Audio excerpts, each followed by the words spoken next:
아니 지난번에 했던 말씀 중에 제 기억나는 거는 그 인슐린 저항성이 가는 방향이 어떤 사람은 당뇨로 가고 어떤 사람은 고혈압 가고 고지혈 가고 뭐 이게 이런 얘기 기억은 나요. 네네, 그렇죠. 이제 그러니까 인슐린 저항성이라는 말은 결국은 우리가 먹는 영양소라든가 이런 것을 세포가 올바로 사용하지 못하고 있다는 뜻이거든요. 네, 네. 그러니까 이 사용돼야 될 때는 사용되지 않고 그냥 엉뚱하게 우리 이 말썽쟁이 건달 모양으로 그냥 이렇게 혈관 안에서 돌아다니면서 말썽만 부리고 있는 걸 우리 인슐린 저항성이라고 이야기를 했었죠. 네, 그래 네, 되면은 결국 세포가 이제 병이 날 수밖에 없는 거고 세포가 병이 나게 된다는 뜻은 뭐 당뇨뿐만 아니라 뭐 어느 질환이든지 다 갈 수가 있죠. 그러니까는 이제 과거에는 당뇨 따로 있고 고혈압 따로 있고 뭐 암 따로 있고 뭐 이렇게 했는데 지금 이제 이 연구를 하면서 보니까 결국 모든 만병의 근원이 네. 이런 자그마한 염증, 네, 그리고 네. 우리가 먹는 영양분이라든가 산소가 올바로 세포가 활용하지 못하면서부터 모든 병이 생겨나는 거죠. 네, 그래서 이제 네. 이거가 왜 사용이 안 될까? 네. 이제 이런 문제를 놓고 연구로 이제 추적해 들어가면 뭐 그 안에 뭐 혈압 문제도 이야기할 수 있고 고지혈 문제도 있고 식사의 식습관 문제도 얘기를 할 수 있고 뭐 잘못된 음식 뭐 여러 가지 이야기 스트레스 이런 것들이 있겠죠. 네, 네. 결국은 우리가 이 섭취한 영양소라든가 호흡한 산소가 적절하게 세포가 사용하지 못함으로 인해서 기능을 잃어가는 과정에서 나타나는 거죠.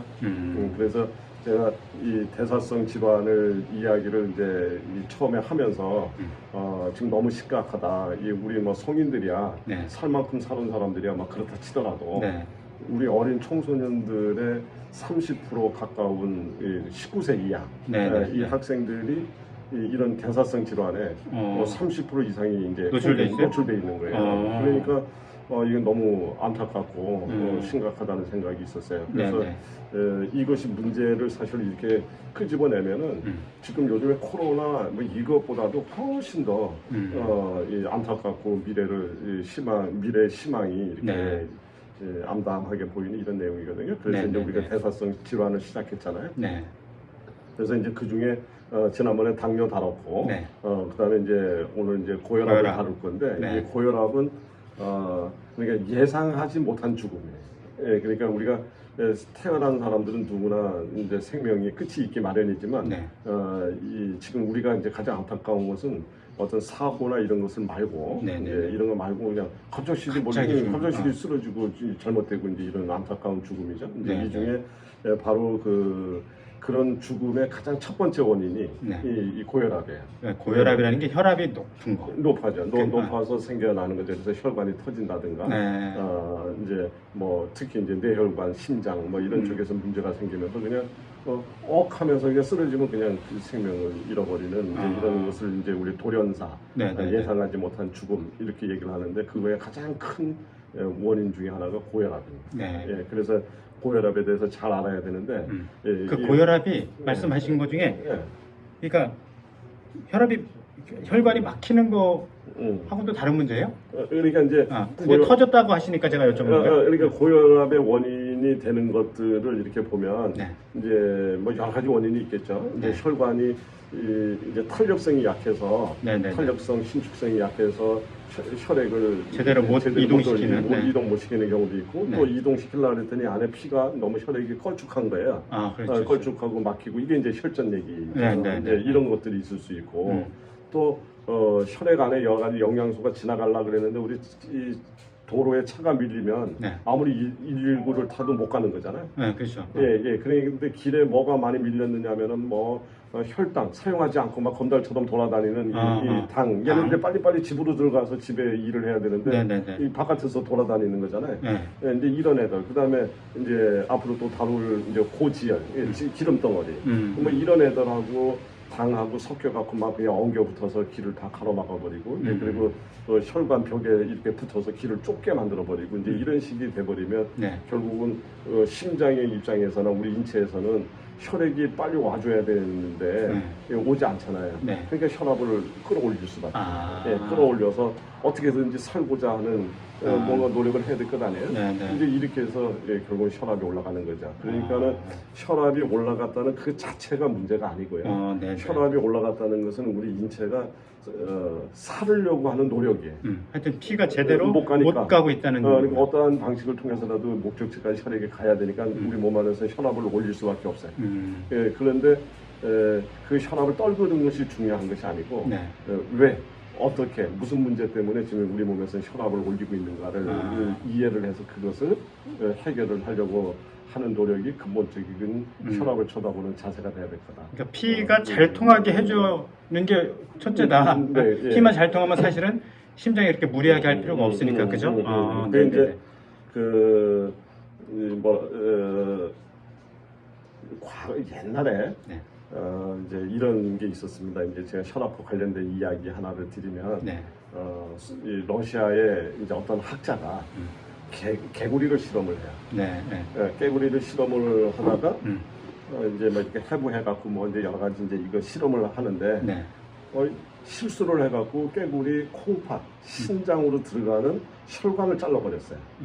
그 잘랐는데 순간 그 모니터에 네.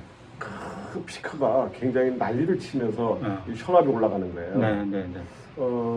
이제 보통 사람들 같으면은 뭐 이렇게 잘랐으니까 얘가 놀래서 뭐 이랬는 겁니다. 이제 이렇게 생각하고 이제 지나갈 일인데 네. 이 학자의 생각은 그러지 않았어요. 이 학자의 생각은 지금 내가 이 혈관을 손상시킨 거는 이 신장 부위인데 네. 어떻게 심장이 금방 그 내용을 알아채고서 이 압을 올렸지? 이제 이렇게 생각한 거예요. 네, 네. 그러면은 분명히 지금 신장 쪽에서 사고가 생겼다는 것을 심장한테 알려준 메신저, 누군가가 있다. 네. 이제 이렇게 생각을 하고 그게 뭐지를 이제 찾아서 연구를 했어요.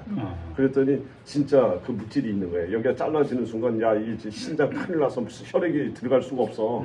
이제 이렇게 하니까 이제 바로 이제 심장에다 연락을 해가지고 네. 혈액을 더 보내는 방법을 이제 채택한 거죠. 네. 그래서 그 물질을 이제 찾아내서 그 학자의 이름을 따서 레닌이라고, 레닌. 이제 레닌이라고 이름을 붙였습니다. 네. 그래서 지금 이제 우리가 사용하고 있는 혈압약 중에는 네. 레닌 차단제, 그러니까 레닌이 나오면 혈압이 올라가는 거예요. 그러니까 네. 레닌이 나오면은 혈압이 올라가라는 지시를 이제 얘가 받는 거예요. 거죠. 지금 급하다는 지방에서 SOS가 온 거잖아요. 네. 그게 이제 레닌을 통해서 전달이 되니까 그러면은 지금 혈압약이라는 건 레닌은 나오려고 그러면 못 나오게 만들어 버려요. 그럼 그게 그럼 혈압 안 올라가잖아요. 그렇죠. 그런데 왜 레닌이라는 것이 나와서 SOS를 치러 나왔는가? 여기에 지금 혈액이 필요합니다 이거잖아요. 그렇죠. 그러면 그 혈액이 들어가줘야 되는데 네. 레닌을 차단하는 것만이 용서는 아닌 거죠. 네. 이게 중요한 개념이에요. 근데 지금 하여튼 치료 방법은 말씀하신 것처럼 그 레닌을 차단하는 데 집중돼 있다는 거죠. 그냥 네, 양약. 이제 그러니까 혈압을 조절하는 이제 방법이 여러 가지가 있는데 그 중에 하나가 레닌 차단제를 사용해서 혈압을 조절하는 이런 방법도 있다. 오케이. 네. 그러면은 예를 들어서 이 손에 상처가 나서 피가 막 나오고 있어요. 네. 아니면 여기 심지어 고무밴드를 막 해서 여기 혈액이 통하지 않게 만들어 놓으면 레닌은 나올까? 나오겠죠. 그렇지 않습니다.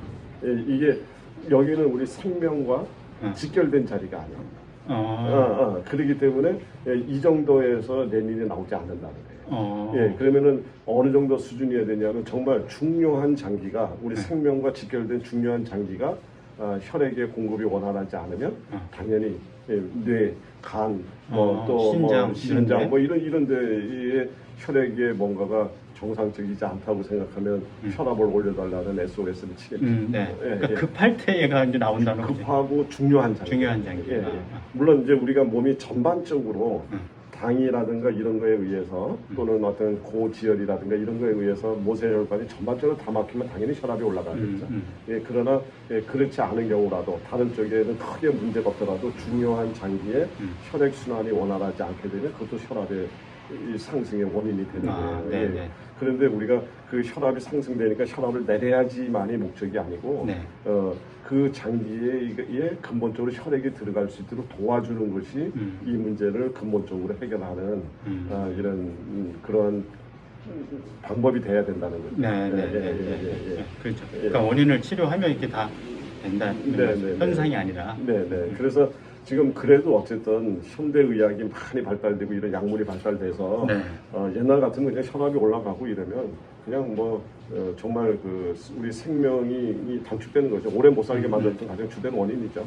예, 그런데 이런 약들이 나와서 그래도 이렇게 관리를 해주니까 네. 이렇게 상당 부분 우리가 이제 어떤 응급 상황을 안 만나고는 사는 거지만 우리가 여기다 약도 드시면서 네. 예를 들어서 네. 약도 드시면서 근본적으로 혈액을 맑게 만든다든가 원인을 이제 쳐다보고 그 문제를 해결하려고 접근을 하면 네. 나중에 가면 혈압약도 줄이고 그리고 네. 우리 몸 자체에 기본적인 여러 가지 건강을 챙길 수 있으니까 우리가 혈압약을 먹는 것 이상으로 네. 원인 해결하는데 좀 더 노력을 해야 되지 않을까 네. 이제 이런 생각을 하는 거죠. 네. 하여튼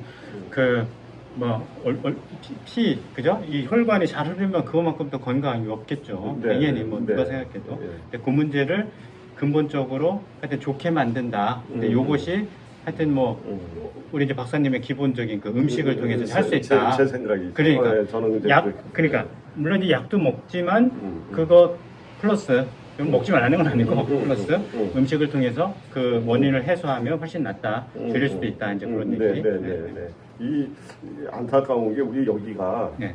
이게 아프고 이제 통증이 있잖아요. 이런 데는. 네.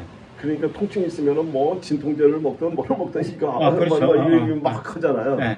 그런데 이 혈관에는 이 그 통증을 느끼는 어떤 그게 신경이 없어요. 없어요. 네, 그리고 우리 주사를 맞으면 이게 피부층을 통과할 때 따끔했지만 안에 들어가서는 안 아프잖아요. 일단 그렇죠. 따끔한 거. 그 혈관을 통과해서 들어가도 혈관에는 신경이 없기 때문에 아픈 통증을 못 느끼는 거예요. 예, 그러니까 혈압이 이제 아주 심해져서 여러 가지 순환이 안 돼서 그 주변에 어떤 조직을 불편하게 만들어서 뭐 뒷목을 뻑뻑하게 만든다. 뭐 머리가 혈에 이미 맑은 산소가 공급이 안 되니까 머리가 뭐 이렇게 아프다, 뭐 무겁다, 뭐 이제 이런 얘기는 하지만 실제는 이 혈관 자체가 아파서 이러면 너도 나도 못 살고 또 뭔가 해야겠지. 뭔가 해야 되잖아요. 예. 근데 이 혈관에는 신경이 없어요. 네. 그래서 이렇게 우리가 증상을 느낄 때는 이미 상당히 이렇게 진행돼 있을 가능성이 높고요. 더 무서운 거는 증상이 없는 사람도 많다는 거예요. 증상이 없는 사람도 많아요. 예, 그러니까는 어느 날 갑자기 뻥 하고 터져버리면 그냥 돌연사 되고 또 목숨을 건졌다고 하더라도 몸에 심각한 후유증을 남기게 되고 이제 이렇게 되는 거죠. 그래서 우리 고혈압 참 잘 관리하셔야 됩니다. 그러니까 지금 성인들 3명 중에 1명이 이제 고혈압이다 이렇게 이런 통계 자료도 있죠. 아니 저도 혈압이 아직 고혈압은 아닌데 건강검진하러 가서 이제 재면은 꼭 이제 처음에는 약간 그러니까 꼭 2번씩 재게 되고 어떤 때는 좀 컨디션 안 좋을 때는 저 간호사가 이렇게 해서 재야 이제 괜찮네요 이렇게 되는 경우가 좀 있더라고요. 나이가 좀 있어서 그런지. 그래서 이게 너무 지나치게 이제 건강 염려증답게 이렇게 해서 이제 막 이렇게 조마조마하시고 이럴 필요까지는 없겠지만 정기적으로 내한테 갖고 있는 혈압이 어느 정도 상태인가를 이렇게 체크하고 알고 있는 것은 굉장히 중요합니다. 그래서 이 혈압은 이렇게 일정하게 이르지 않을 것 아니에요. 어떤 날은 좀 올라가고 또 기분이 다운되거나 또 이랬을 때 하루 시간에 따라서도 오르락 내리락 하면서 커브를 그리고 가거든요. 커브를 그리고 가는데 대략 어느 정도 범주에서 내가 혈압이 일어나고 있구나 이런 거 정도는 알고 지나는 것이 훨씬 더 현명한 거죠.